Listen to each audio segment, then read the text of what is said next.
రాష్ట్రంలో మహిళా సాధికారతే లక్ష్యంగా కూటమి ప్రభుత్వం ముందడుగు వేస్తోందని నారా లోకేష్ యువజన ఫౌండేషన్ రాష్ట్ర అధ్యక్షులు మండపాక సుబ్బు అన్నారు.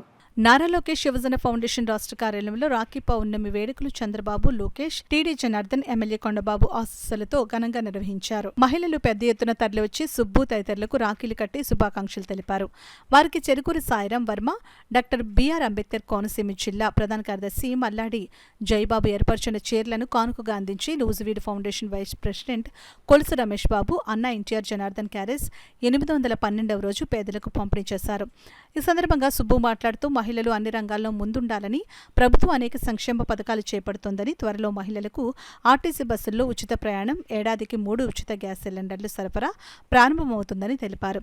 ఈ కార్యక్రమంలో Mandapaka Veeravenkata Satyanarayana, Kakinada foundation vice president Karri Veerababu, auto union సభ్యులు, ఫౌండేషన్ సభ్యులు పాల్గొన్నారు.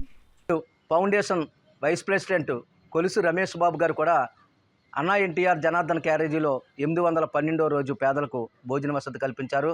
రాష్ట్ర కమిటీ తరపున, నా తరపున మన మల్లాడి జైబాబు గారికి, కొలుసు రమేష్ బాబు గారికి, అదేవిధంగా రాష్ట్ర వైస్ ప్రెసిడెంట్ చెరుకూరి సాయిరాం వర్మ గారికి నా హృదయపూర్వక అభినందనలు తెలుపుతూ, మరి నారా చంద్రబాబు నాయుడు గారు, నారా లోకేష్ గారు, పల్లా శ్రీని గారు, టీడీ జనార్దన్ గారు, మన సిటీ ఎమ్మెల్యే వనమాడి కొండబాబు గారి ఆశీస్సులతో ఈరోజు నారా చంద్రబాబు నాయుడు మహిళలకు ప్రత్యేకమైన ఏర్పరిచి ఉచిత గ్యాసు, ఆర్టీసీ బస్సు, అలాగే పేదవాడికి అండగా ఉంటానని ఇప్పటికే 5 రూపాయల భోజనం మరి రాష్ట్రమంతటా ప్రతి స్పందన చాలా బాగుంది.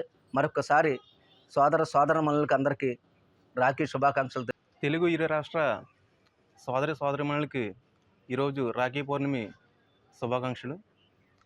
అలాగే 812 రోజుల నుంచి అన్నా జనార్దన్ గ్యారేజ్ ద్వారా అన్న వసతి ఏర్పాటు చేస్తున్న సుబ్బు అన్నగారికి నా హృదయపూర్వక ధన్యవాదాలు తెలియజేసుకుంటాను.